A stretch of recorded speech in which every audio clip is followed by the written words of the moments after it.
into this event.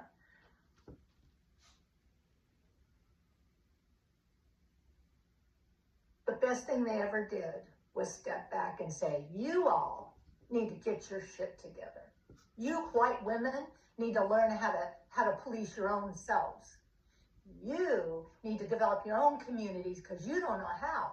You are so busy backbiting and fighting and making us the problem when you're the ones who didn't pull your weight. Yeah. So when they say F around and find out, yes, we all are. We're all in the same boat. It's not everybody's fault. But I am way past the point of saying, but I am a good white woman. Yeah. No. And that generational history is what drew me. This episode 7 of yours is going to be recommended reading for every white woman I ever encounter going forward. Because first of all, your writing style is riveting. And your insight is precise. And the depth of emotion that I feel when I read what you wrote moves me right into your scene. I can't believe you haven't written a book. But I'm sure there's going to be a book at the end of this series called Dear Mrs. White Lady. Well, I've actually been asked by another author about that, and I said, the thought of writing a book and editing blue lines. I worked in publishing as an intern when I was in college. Makes me want to be physically sick because I know how tedious it is. But I think I would love to do a series, a podcast series where I read, the whole thing, but probably I would change the order a little bit. And maybe I would add in things that I haven't along the way. And of course, break up some things because episode 7, that was a monster ride. That one took me about 10 days to get through that. And all the ideas I've had for a while, so it wasn't, the creation of the idea is just, how do I talk to the Mrs. White Lady so maybe she'll listen to me, just maybe. Right. And I thought, well, how do I like to be talked to? So I just said, I'm just going to talk to her like a friend. Just, I'm sorry. We should have had this talk earlier. And I'm sorry I haven't, it's like having to tell your best friend that their husband hit on you at a party or something. It's like, girlfriend, nobody wants to be the bearer of this news, but you need to know he's prowling around. And I just think that's the ladies' code, that we should always do stuff like that. But you don't always keep friendships doing that stuff, but I still think it's the right thing. So you had asked on your other podcast about people's journey and how they got to where they were. And I had asked you similar questions. And I don't know if you've talked about your journey on your own podcast. So I'm just curious because I haven't watched all of them. Oh God. Yeah. And I don't have TikTok, so I didn't get in on that wave. Right. Yeah. I would say, I've lived a white privileged life, middle class America. I didn't start to wake up until George Floyd. And when that video happened, and it was the fact that somebody caught that live action, so I couldn't deny it anymore. Mm-hmm. And it was a pivot point for me because my mother's heart for his pain and his family and our country and all that stuff, it just came right here. But more than that, it started the process of me looking at my entire life through a different lens. Mm. When you find out your husband's been unfaithful, the beginning of the relationship is up for reimagination.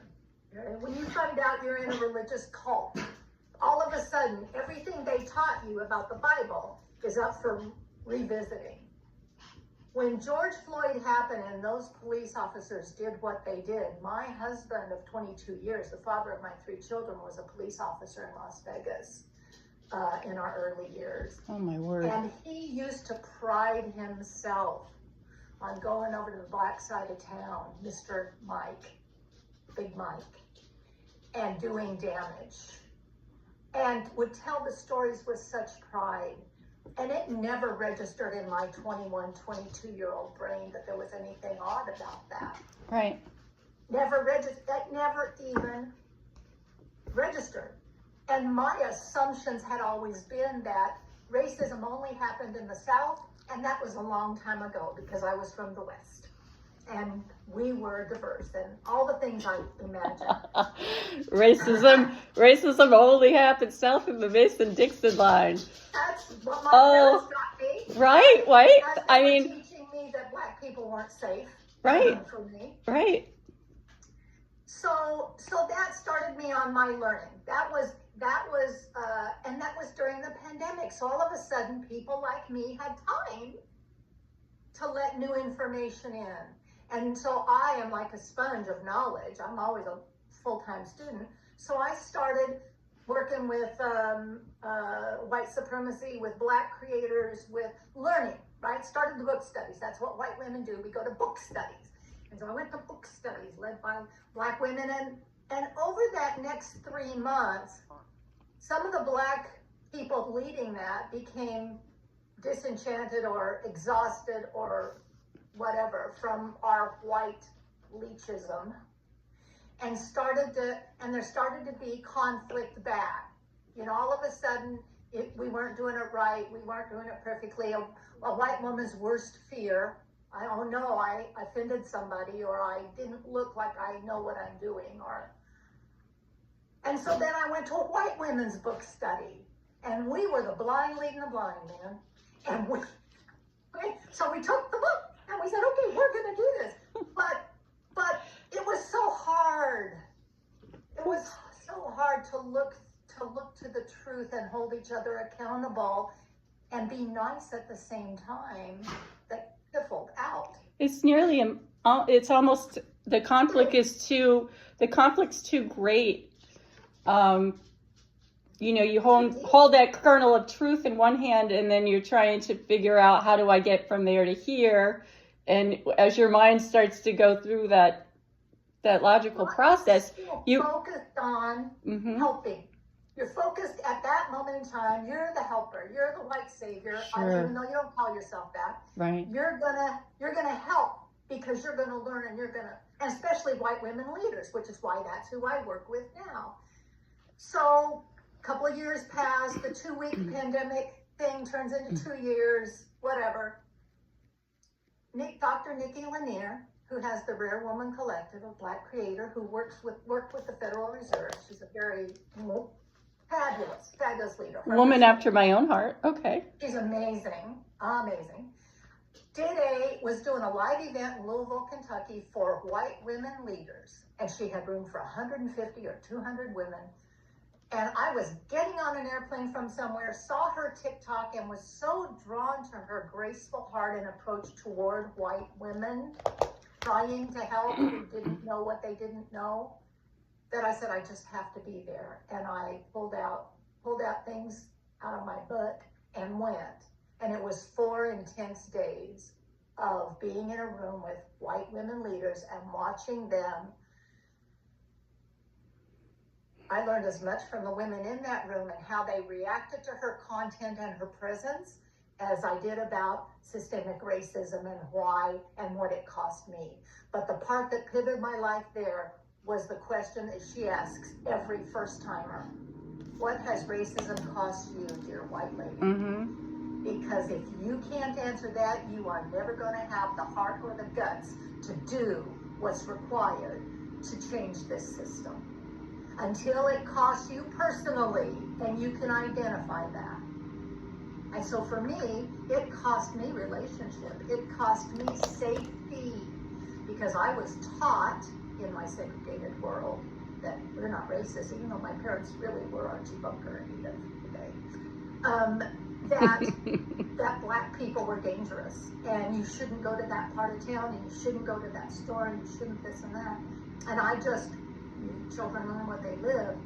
And then I, raised my children not to be racist, because I always had black friends, but I had to keep them secret, because my parents. And may I interrupt you for a moment? yeah, When you say you had to keep your friends secret, was that an overt, thing, or did you just learn that we don't do that? oh. The first time I played with a black child, I was 4 years old in Dallas, Texas, and we were visiting friends. I found a friend across the lake, the little black girl. Oh, I love when you get the friend at the lake cottage or whatever. So Yeah. much fun. Yeah. And I brought him home. And Texas, I didn't know anything then. And they made us stop playing and made her go home and called her some name and said, "We don't play with that kind here." Oh. That was 4 years old. When I went back home to Henderson, Nevada, there was, one side of the highway was Carver Park, where the black people lived, and the other side was not Victory Village, that was when my parents lived before I was born, Valley View, and those were houses where white people lived. What year was this? In the 60s or 70s? About 19, I was born in 55, that dates me. So I would have been 59, 60, 1960, right? Early 60s, because it stayed that way all throughout my elementary school. So that was when redlining was happening yeah. In the rest of the world. Mm-hmm. And I would sneak out of the house. I would get my little sunsuit on and sneak out of the house and walk down our block and across the highway to go over there to their grocery store, because Mr. Washington ran the grocery store. I was 5 years old, and he was so nice to me. And I would take my penny candies, and I would buy my penny candies, and then I would come home. And every time I was coming home, I'd get across the highway back to my street to go home, and my brother who drove and my mother who did not would meet me in the street with a yardstick. Oh, my word. All the way home, because I did that. And I continued to do that. It was worth the beating, because they were nice to me over there.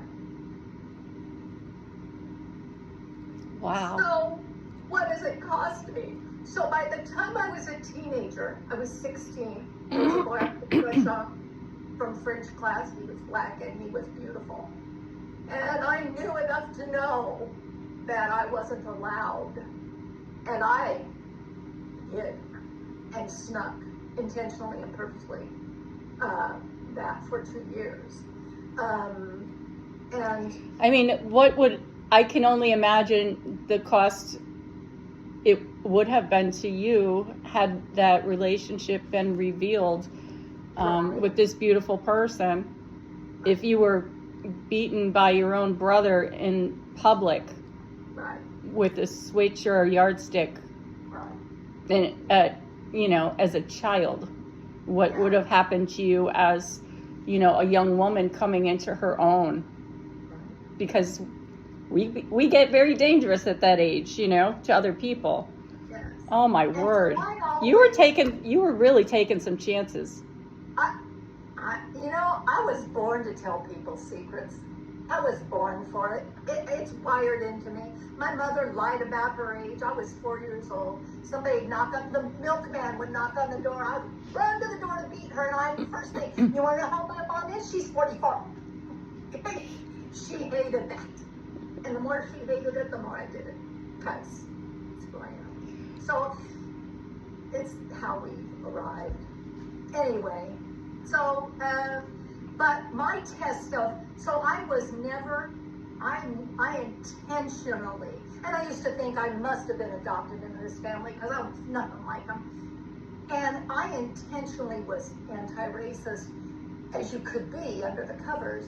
And I raised my children not to be prejudiced, but their father was this police officer who was entirely. So they chose their path and learned what they learned. But my daughter, we were separated, we were divorced when my daughter was a teenager, my youngest, and she dated a black boy in college. And he was beautiful. And she brought him home, and I was like, this is a test of my, are you gonna walk your talk? Because I've talked it to him their whole lives. How am I gonna be now when she brings him in to meet me? And it was fine, I was fine, she was fine, it was good. His family wanted nothing to do with that. His family made them stop seeing each other. That was the first time I ever realized, because it would derail his education and his trajectory of success in life to get tied up with a white woman. And I hadn't ever considered that. But that was the moment when we saw the difference between the children. My other daughter had this racist bent, and she couldn't believe that I was allowing that. Her older sister. I'm like, why wouldn't I allow that? You know, I encouraged it. So there's always been that. It's just always been part of who I am. And this time, this is what's point in line. And this is what I love about menopause, and what I love about why I work with only women, mostly over 50. But I've said 40 because sometimes they're ready at 40, 45. their little turkey baster thing popped up, yeah. Not baster, that's the wrong word. You know what I mean, when the thing says it's done. They have to get enough through their programming and enough empty nesting and enough life experience to say, I have the time, I have the energy, I have the resources. What's my take on the world? What do I want to see for my grandchildren? And sometimes, like in my case, it takes interracial marriage in your children to say, oh my God, I can't stand for my grandchild to be treated this way. That sometimes will move like women. We will do things for our children we would never do for ourselves. You know, it's interesting that you say that, but there's the flip side too, of people who say, oh, not in my house, you know, tough love, whatever they called it when I was growing up. There's just as many moms who turn their back on their children because of these significant issues over who you love. And, you know, to your credit, you had these experiences as a child, and, you know, answering that question, I wrote it down because I thought how moving, what an important thing maybe for me to think on and write about. What has racism cost you? And if you can't answer the question, you don't have the heart and guts to get at this. Boy, you've had some really deep, kind of formative year experiences that who would have thought later, so much later in your life, you connected all these things together. It's beautiful. It's almost like a poem, you know? I'm not sure I did till you just asked me that question. Oh, darling. Oh. That helped laugh in sequence before. Wow. But yeah. Well, this is what is so, I love the word awesome, so I'm going to say, this is what's so awesome about having conversation. The way you have things structured, I really, I appreciate how you let that ebb and flow happen naturally and give enough time to, you know, still get, you know, if you need 15 minutes of content, you can still have enough of that. But what a treasure you are, really. Oh, well, thank you. Well, all I do now is I take what I know I'm good at, which is putting the elephant on the table. And One Voice Evolving started a year ago to keep me accountable. I started it because I know that if I don't do something every day to advance racial equity intentionally, I have the privilege of going back in my white bubble and riding this thing out. Whatever happens, happens. I'm not Jewish, I'm not Black, I'm not, you know, whatever. And I don't want to do that. So I'm intentional about not doing that. And One Voice Evolving started out to be reclaiming joy in DEI, because I was working with so many women who were burning out, our age, burning out, not given to the thing anymore because it was just so futile. It was so corporations were checking the box instead of doing the work, and it was awful. So I was coaching and that kind of thing. So may I interrupt? So the when you said you were working with women, were they primarily white women, and they were getting burnt out because? Yes. Well, I can assume. I'm just guessing the unseen labor at home, plus being put upon and having to work a little bit harder than everybody else to stay where you are. Never mind to get ahead. Well, that's standard. Yeah. But then when you're doing DEI work, and they hire you, you're a white woman doing DEI work because it's a white culture doing it, and they maybe don't want to hire black women. Oh, they want the messenger to be the messenger's the message. Okay, all right. Those are the places that are checking the box. Those are all the places that have run away from DEI now. The ones who are checking the box because if they want a federal contract, they have to be. And Target, if you're listening, I hope you lose all your customers. Hello. Yes. Yep. Thank you. Absolutely. No more interruptions from me. Oh no, God, it's your podcast. You got it.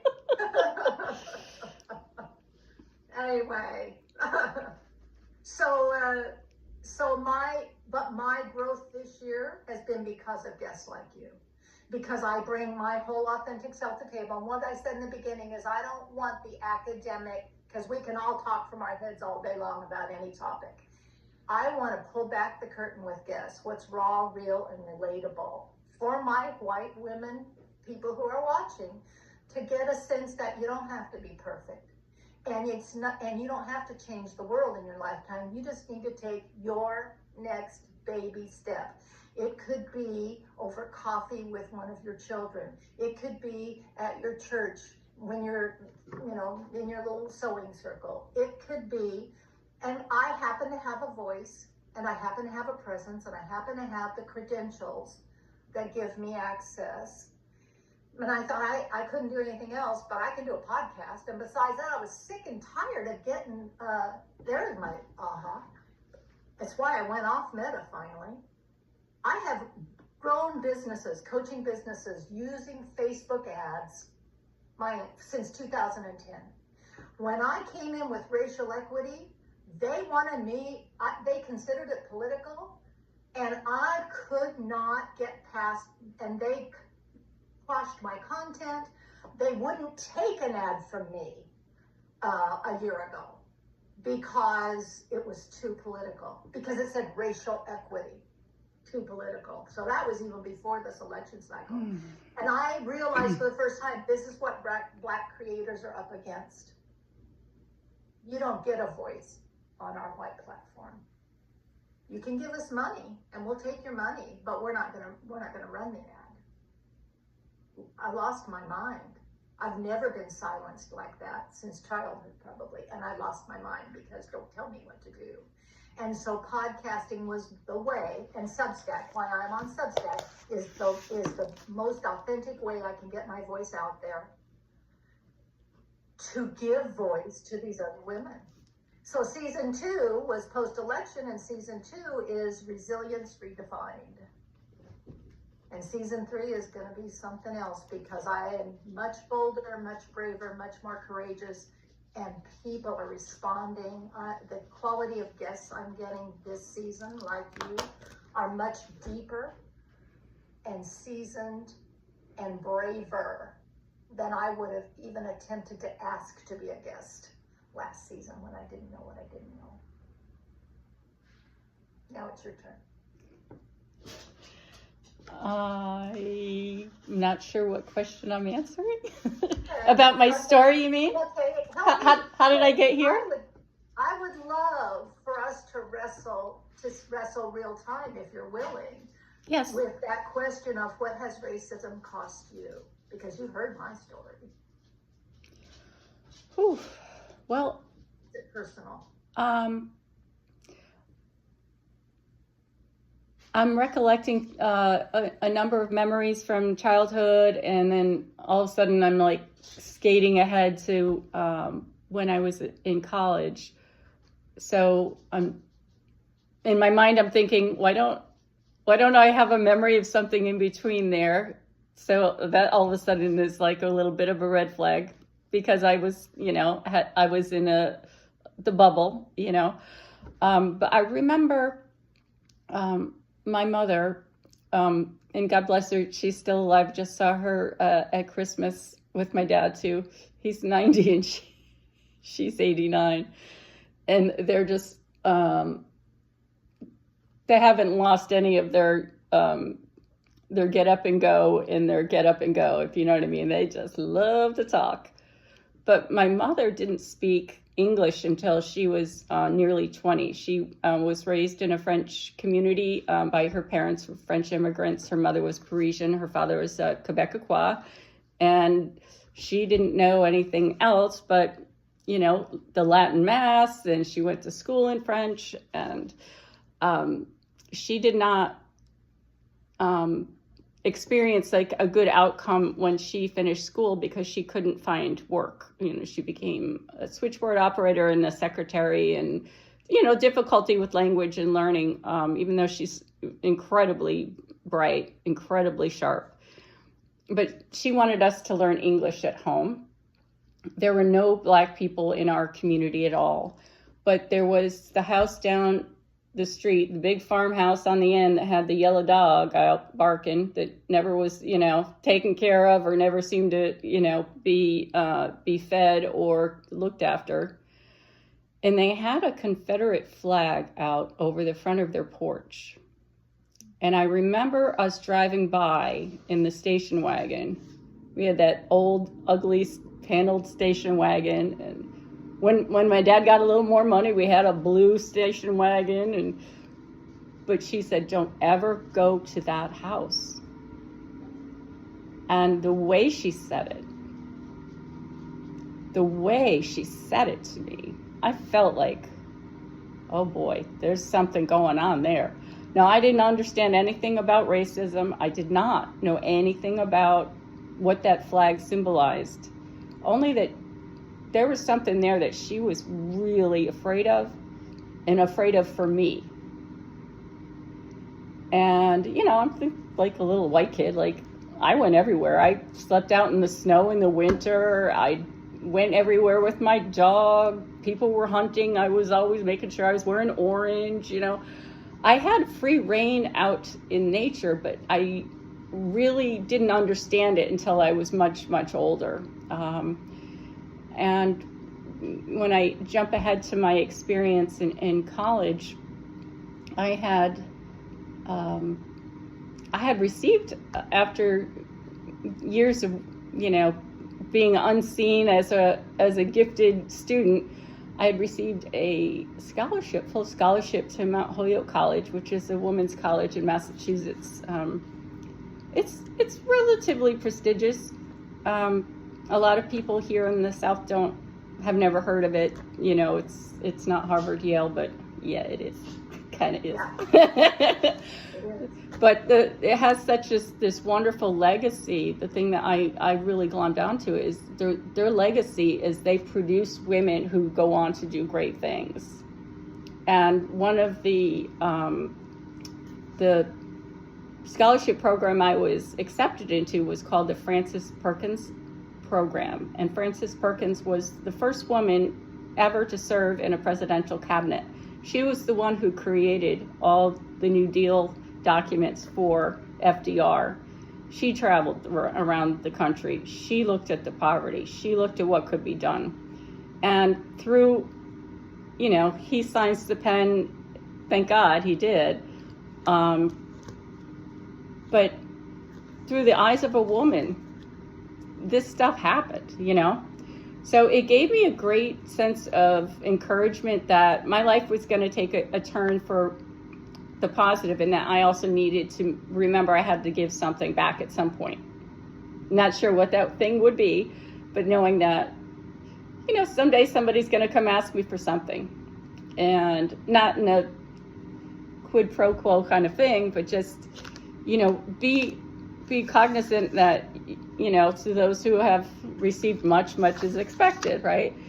And I had this young friend, Timbali was her name. She was black South African, and she lived, I'm not exactly sure of her township, but it was like 50 miles outside of Soweto. So not in a larger village. But routinely these men would come through her village and do God knows what to the women, steal the children, and never to be seen again. And this one day, he came through to her house, and her older sisters were not there to protect her. And she had a very, she just had a fierce, inner strength. And he was talking to her in her language, in her dialect, and she refused to speak her own language to him.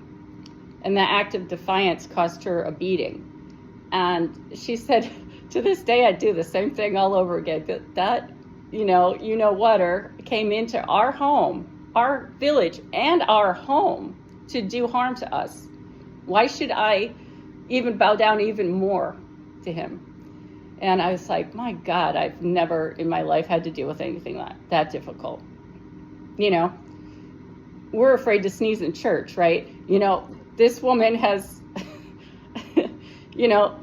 has gone through so much. And I think I was about 20 at that time. And she probably was 17. So this probably happened to her maybe when she was, 12, 13, 14. And it just opened my eyes to things that, maybe I could learn a little bit more. And I signed up for,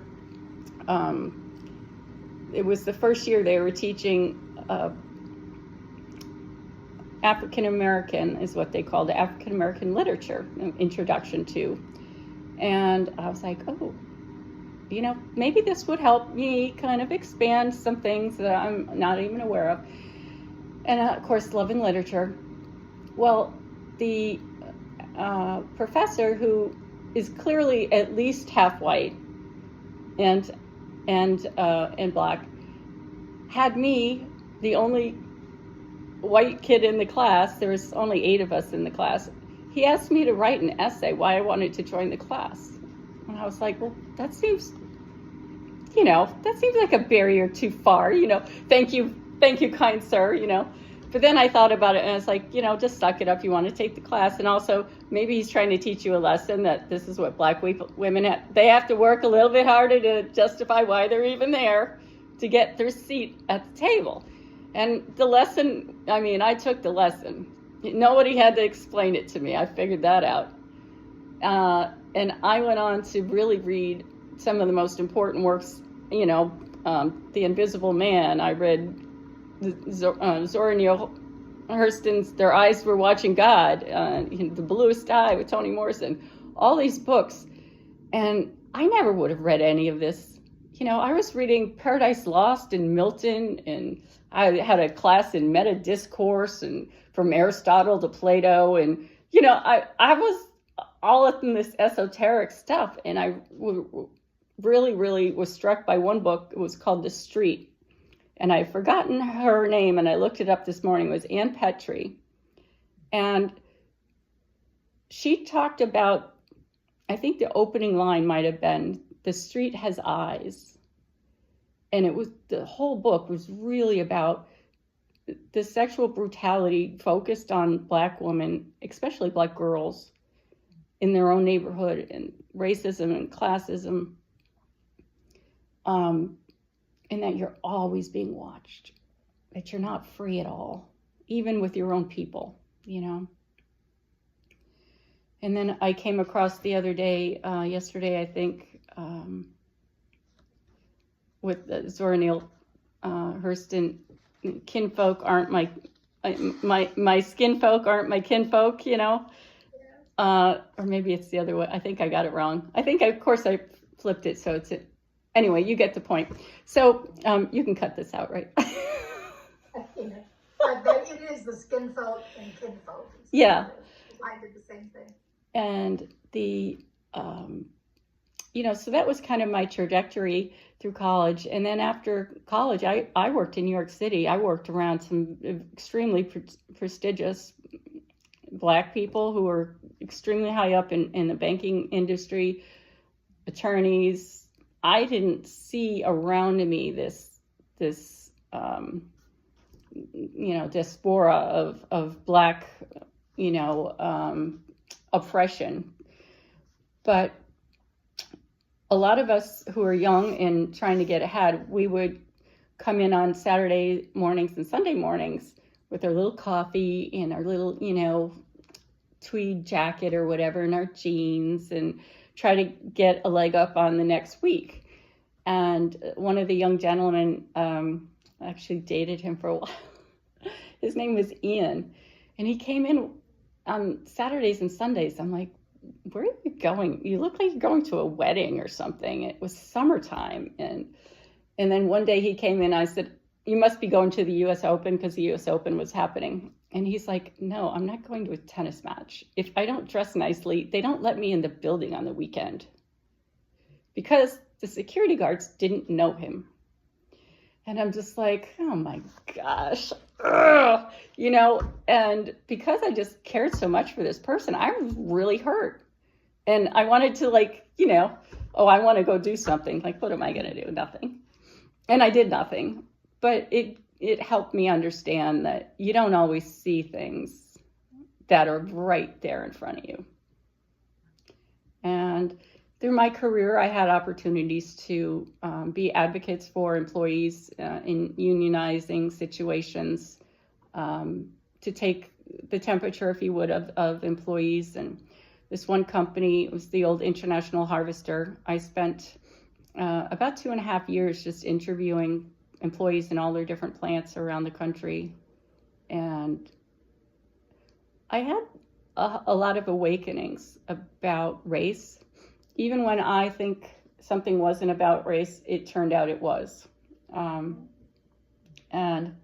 one of the problems was one plant in particular, it was right outside of Memphis, Tennessee, had the worst morale, and it was uncanny how different that one plant was related to everyone else, every other plant.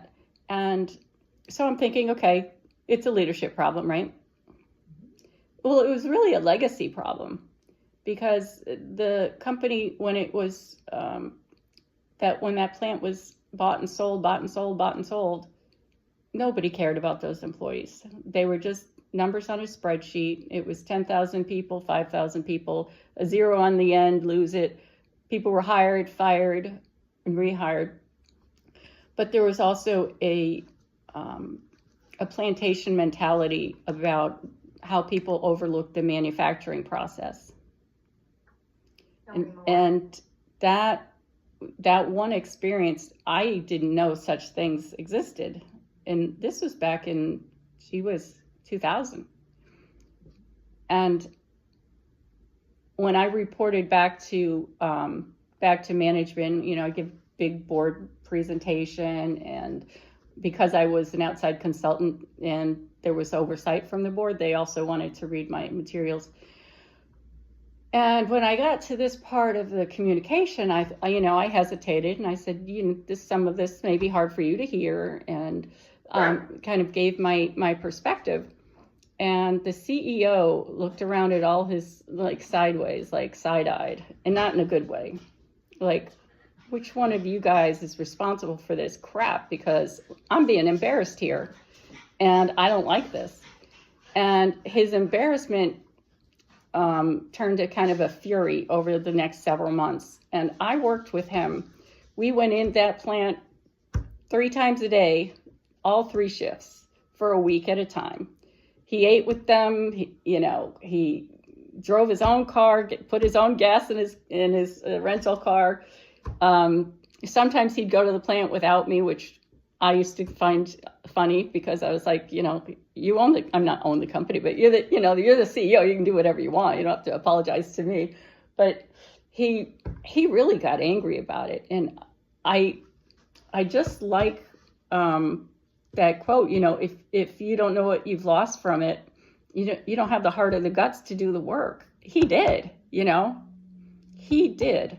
He took it seriously. And that kind of was, I think those are kind of the turning points, I think, that really focused me on what I'm not aware of. And then when I began teaching, I had so many student athletes who were Black, and they were there on merit alone, because just because you got a scholarship to play football or basketball does not mean that you can keep your scholarship. They have to get the grades and everything else. And boy, did they work hard. And I developed a relationship with 6 of these young Black women on the basketball team, and they made me their honorary coach. And I'd go to the games, and I'd be right there next to the coach, cheering them all on and everything else. And when I developed breast cancer, they had a fundraiser, and they kind of named me as their honoree, even though it was dedicated to, all women who maybe have been touched by breast cancer. And it was just so moving, because they did this whole video montage, and it was in this, in the basketball stadium, and I was like in tears. I was just broken down by it. It was just like, people care so much, so very much. And then after that, I went on, even after I stopped teaching, because I didn't return to work after that. But I went on to speak at their ongoing fundraisers. They kept going with it. And, year after year after year, I was doing that. And since I've moved out of state, I haven't been invited back. But also, all those ladies are on their way in their careers. They're already out in the world, But when George Floyd happened, I reached out to them each individually and just said, I'm sending a letter to all the girls, but I just wanted you ladies to know that I'm so sorry about this murder in plain sight. It sickens me. It's not what our country should be about, and yet here we are, And said, if anybody wants to reach out, just, call me or text me or what have you. And a couple of them did just call to say, it meant a lot, because our white friends don't say anything. They don't even acknowledge it happened. And to them, it's like, we live in this fear. How could you not recognize how important this moment is? So when you touched on it, it really struck at me too, Kim, because I remember that moment. And it seemed that his death continues. It just happens over and over and over again, because we've all seen that tape. The trauma doesn't end with the event. Yeah. It's with the recognition of who we are, what monsters we can be,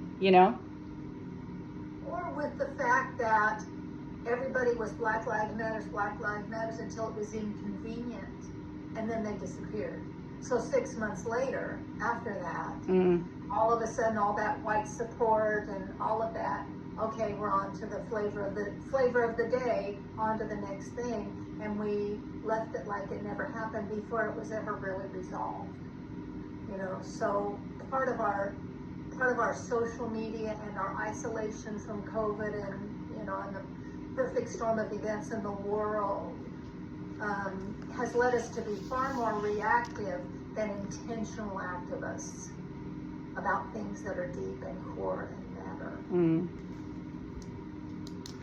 And how do we, by telling our story, and it's only in the stories, and that's what I love about your writing, it's only in the stories that people have a heart connection. It's not the data points, it's not the historical legacy, it's not how Social Security was established. It was when I realized, that my children, because of their father's military service, got educational benefits when I was a single mom, that allowed them to go to college and get a leg up, and to have a stipend while they attended college, which I never got to have because of that. But when I discovered that Black veterans, the VA was not established for them, and they served, but they didn't get the benefits, and therefore, again, another place that legacy wealth through the family line was denied. The juxtaposition of our lived experience of privilege that we just I assumed was across the board for every veteran, had not always been. Voting rights, I assumed, were across the board for every woman. It wasn't until, and I'm like, I have a master's degree, educated at the best schools in the country. How did I never hear about this? Juneteenth, how did that happen? I have so much to say. Yes, the Juneteenth story, I referenced that. I didn't mention it specifically, but writing, I think it was in my second episode about, from this naivete of, even in the 1800s, the mail took incredibly long. It took 2 years for the Emancipation Proclamation to reach Texas. Oh my word, and that was really what the whole Juneteenth was about, is when they finally were given release of their captivity, brutal barbarism of their lives. And yet, even after that, the promise of America still didn't exist for them. Jim Crow and everything else. And history is whitewashed, off the books. It never happened. It never happened. It never happened like that, yeah. One of the things I love about Substack is I can find some original source articles back from 1700s, 1800s from the newspapers. And a lot of the content that I get comes directly from those little squibs that I find. And there's no whitewashing the truth of 600 people came to a hanging on a Sunday and ate deviled eggs, lemonade, and had whiskey was passed around. And the horror to me of, this is what people did for fun. They're all sociopaths is what I'm thinking, right? I mean, seriously, this is what you go do? What is wrong with us? And it was an institutionalized method of scaring the bejesus out of people who were of color, and also anybody who wanted to be an activist. You're going to be hanging from the tree next to them. Right. And it's just so sickening to me that this occurs. I was equally frustrated and hurt when I watched that video of the two Nazi Graham and Gramps, as I call them, who came in and they wanted their Nazi knives Nazi'd up a little bit more, a little jazzier. They wanted some more Nazi emblems put on them. And I imagine it was probably for a gift or something to somebody. So who would they gift it to? Children? College-age children or teenagers or what have you? And the fact that the gentleman who owned the shop wouldn't do the work, I think he said, I ain't doing no Nazi shit. I could denazify it, but I'm not going to renazify it. And I went through and I just thought, for several days, I just thought, Kim, of all the things that they lived through, they've got to be older than me, probably by 10 years. They've had to have gone through all the things that I listed, after the World War II. They would have known about the concentration camps. They would have known about white supremacy. They would have known all these things. And yet, life in their 70 years, nothing broke through. Nothing. How can that be that we walk amongst these people? I think part of it is they didn't have access to global news. You're too kind. It was the front page. It was the front page of every newspaper. Well, I had to read, right? Yeah. You were young. You were younger than that, though. You were probably 5 years old. You weren't reading newspapers yet. You know, we are still, and I draw a parallel, history and today. So it's like, I can't believe they were like that, and yet that is where we're headed back to. Yeah. And I had to, I have to regulate, on top of all of the change in my consulting and my life and all that, I have to regulate the way I take in information and when. If I take it in right before bed, I have nightmares. If I take it in the middle of the night, then I've had a 5-hour sleep cycle. If I take it in the morning, I'm sick. So how do I stay abreast of things? But so I take myself to the 50,000 foot view and go, okay, wait a minute.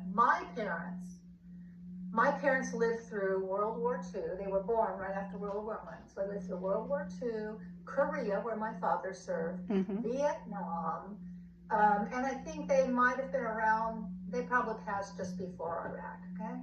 So they've been through wars and rumors of wars. This is nothing new. But the difference is, because I'm looking at me, my children, and my grandchildren, and we are so soft about resistance. We are so insulated from the hardships of war. Even though we see it on the TV. We see the crash into the towers. But we never had to stand in line with rations for butter or silk hosiery like my mother did. And we didn't live through a depression so badly that you had to move your family and what belongs you have in the back of the truck to the Dust Bowl to try to find sustenance. Right. And I thought, this that I have to accept is that this may be the season of hardship that every generation for millennials of history has endured. We know about war, but we have never lived the hardship that we are fearfully facing right now. Yes. And therefore, we have never developed the strength that the Black people had in the Underground Railroad to escape the South to go to Canada through our little town, only to have the state of New Hampshire erase that 100-year history and have it uncovered in the last 15 years. Because according to the state's records, there was never a slave owner or slave in the state of New Hampshire. We were spotless until they discovered Portsmouth, New Hampshire was a slave trade harbor. Right. So I'm looking for resilience for women, white women who have never experienced that kind of hardship, who've been able to go to their bubble, who now are being forced to feel and see and look and live differently than they ever have, with no historical context. To bring that historical context in and say, women abolitionists were a real thing. And it's the reason the Underground Railroad succeeded, because they had the heart and the soul and the strength to influence those white men who were making the policies, whose husbands were senators, while they had a safe house on the railroad train, on the main road.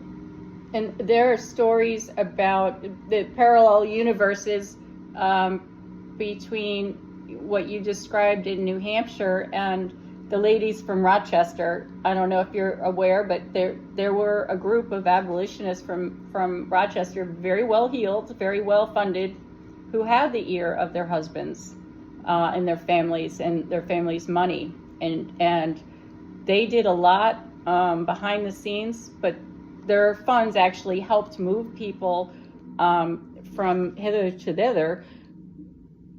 But that was courageous in and of itself. And they stepped out of their bubble.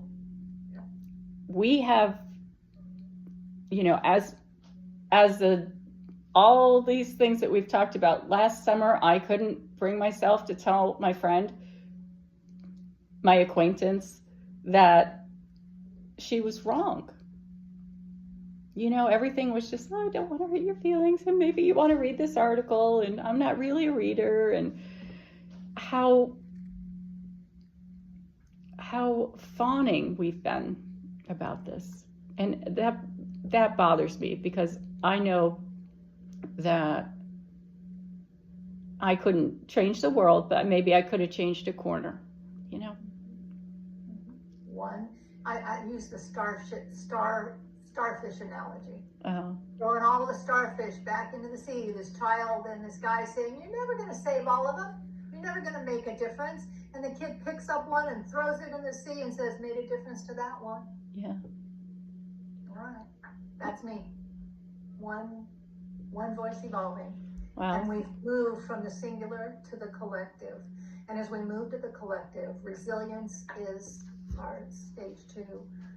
What do you offer to women to be resilient in this time and find their voice differently than a year ago?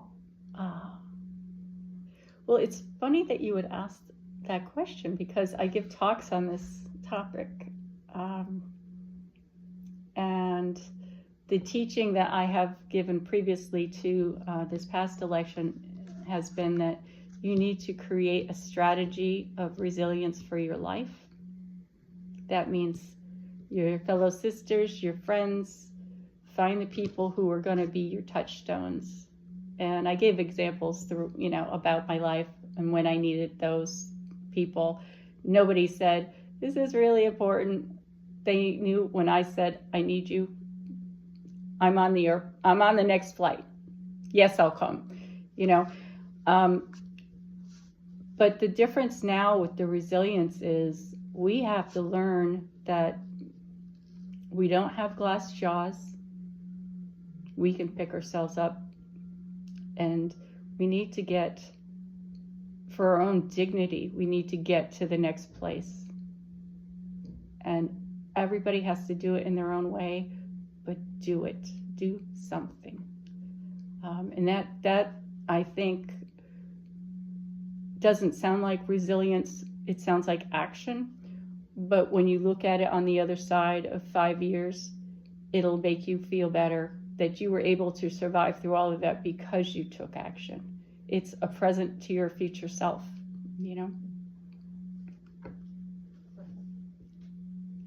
It's been my pleasure, Miss Kim. Thank you. It has been my absolute pleasure. And I just don't know that I'm not going to make it up to where you are one of these times I'm in Georgia.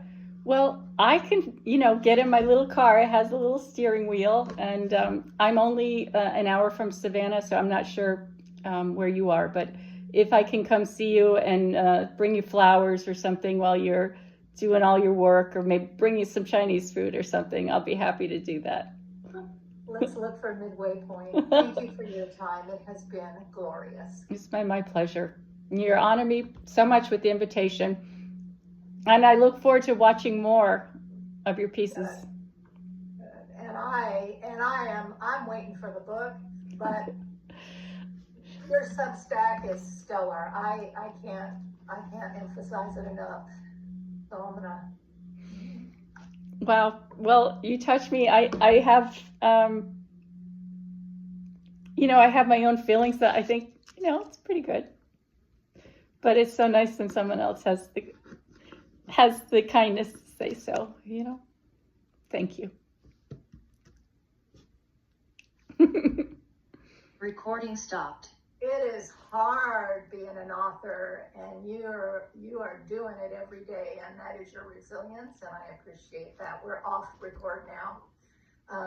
It has been absolute pleasure, and I don't know how much of that my publisher doesn't like my first edits when I edit too much of me out, and I edit almost all of me out, and so you shouldn't. You should keep in.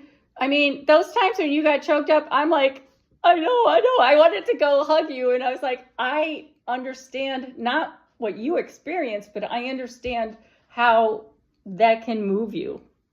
Yes. And so since I've been on the road, because I'm doing these like 3 at a time or 5 at a time to get them blocked up, he's been doing some of the editing.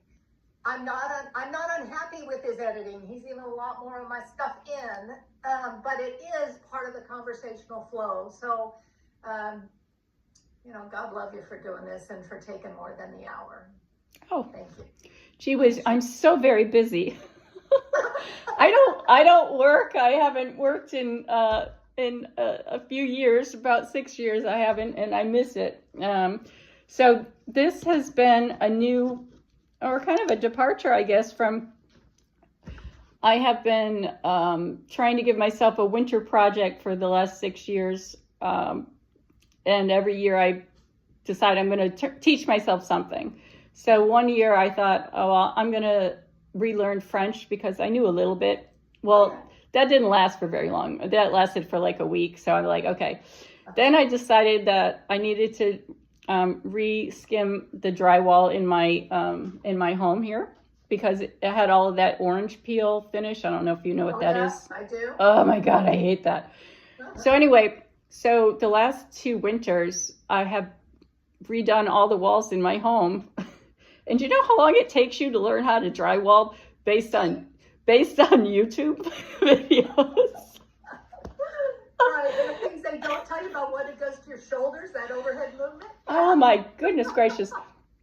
But you know, and then all the tricks you have to do so you don't have to sand the heck out of everything. But I look around sometimes, I'm like, okay, well, you missed it, you know, there could have been a little smoother there. But I'm like, man, it looks awesome, you know? And then this past winter, I'm like, what am I gonna do with myself? Because I can't be indoors for a long time without something to keep me occupied.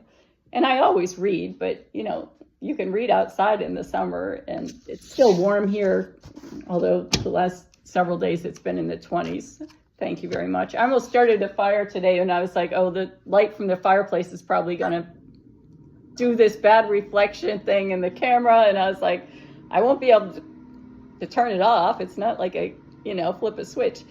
But yeah, I was just like, what am I gonna do? And when I think I was listening to one of my favorite guys on the Bulwark, and he's like, oh, you can find the Bulwark on, you know, Smart Substack. And I was like, all right, you know, maybe I just got to learn a new platform, even though I think that you know, I gave up Twitter like 3 years ago before it became a thing. And Facebook, I have an account there that I can sometimes log into, but it's a little spotty. I don't know why. And LinkedIn, I had given up on LinkedIn entirely until a few weeks ago. And when you and I were conversing through there, I'm like, you know, maybe I should post a few things out here, you know, and let people know what I'm up to, even though I think what I'm doing is a whole lot of nothing. The work itself, it speaks for itself, you know. And I've been pleasantly surprised by, you know, maybe there's 5 people or something who've reached out to me who are, you know, pretty significant activists in the Black community who want to partner and say, not partner, I'm sorry, that's the wrong word. They want to just connect with me and get to know me. Yeah. Through LinkedIn, which is very, very surface level. We know that. It's not any kind of in-depth. It's shifted. It has shifted since TikTok went dark. Really?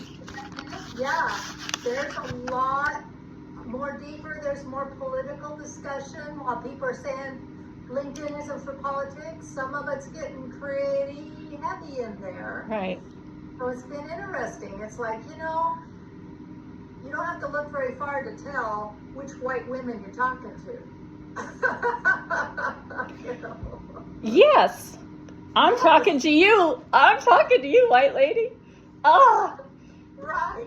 Can you imagine, like, I don't know what your you know, what your circle on LinkedIn is, but would there be somebody in your group who would, in your community, your network, whatever we call it there, who would say, oh my God, what she writes is horrible. I don't need to be shocked. I don't need the gore, and I don't need this or that.